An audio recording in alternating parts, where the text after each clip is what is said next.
முதலமைச்சர் செல்வி ஜெயலலிதா தலைமையிலான அனைத்திந்திய அண்ணா திராவிட முன்னேற்றக் கழகம் வரும் தமிழக சட்டமன்ற பேரவைத் தேர்தலில் 234 தொகுதிகளிலும் அமோக வெற்றி பெற்று ஆட்சி அமைக்கும் என்பதை உணர்ந்த நிலையில் காங்கிரசும் திமுகவும் மீண்டும் கூட்டணி அமைத்துள்ளன. இந்த ஊழல் கூட்டணியின் உண்மை முகத்தை முதலமைச்சர் செல்வி ஜெயலலிதா தமது பிரச்சார கூட்டங்களில் தொடர்ந்து அம்பலப்படுத்தி வருகிறார். அதனால் விழிப்படைந்துள்ள தமிழக வாக்காளர்கள் காங்கிரஸ் திமுக கூட்டணியை சரித்திரத்தின் குப்பை தொட்டியில் கொட்ட தயாராகி வருவது குறித்த ஒரு செய்தி தொகுப்பு.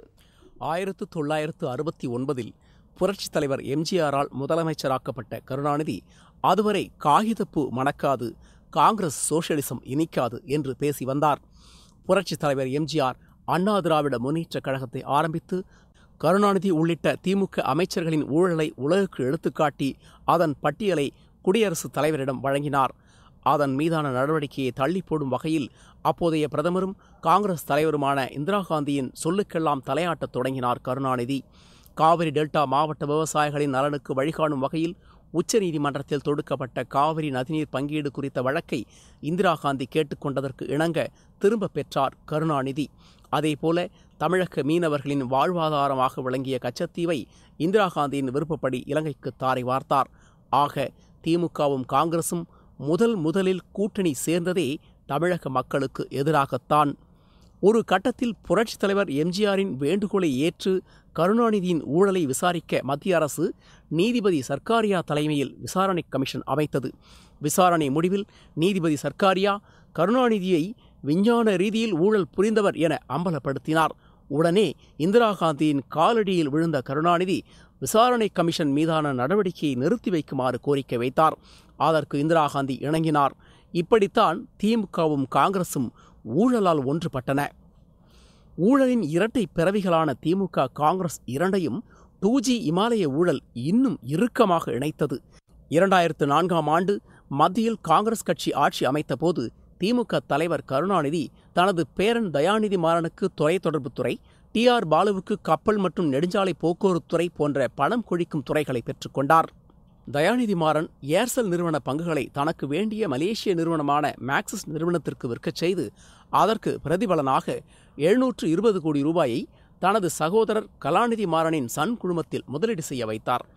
வெளிநாட்டில் இருந்து வந்த இவ்வளவு அதிக அளவிலான தொகையை சட்டத்திற்கு புறம்பாக முதலீடு செய்ய மத்திய நிதி அமைச்சரும் காங்கிரஸ் தலைவருமான ப. சிதம்பரம் அனுமதித்தார்.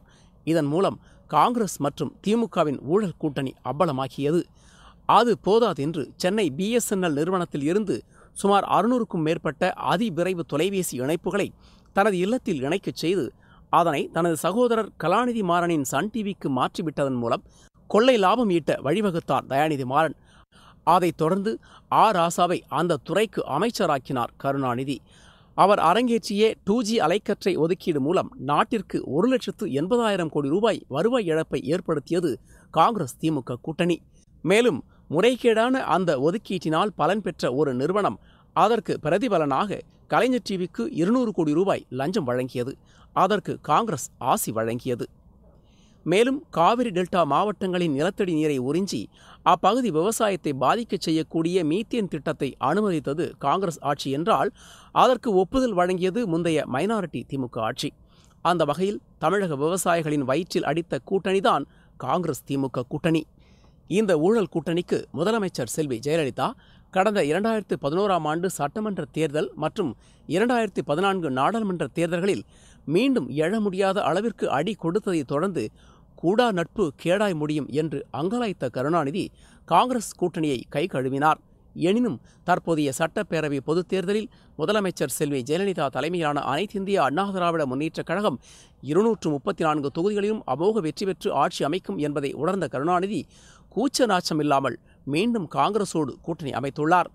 இந்த கூடா நட்பு மீண்டும் கேடாய் முடியும் என்பது உறுதி.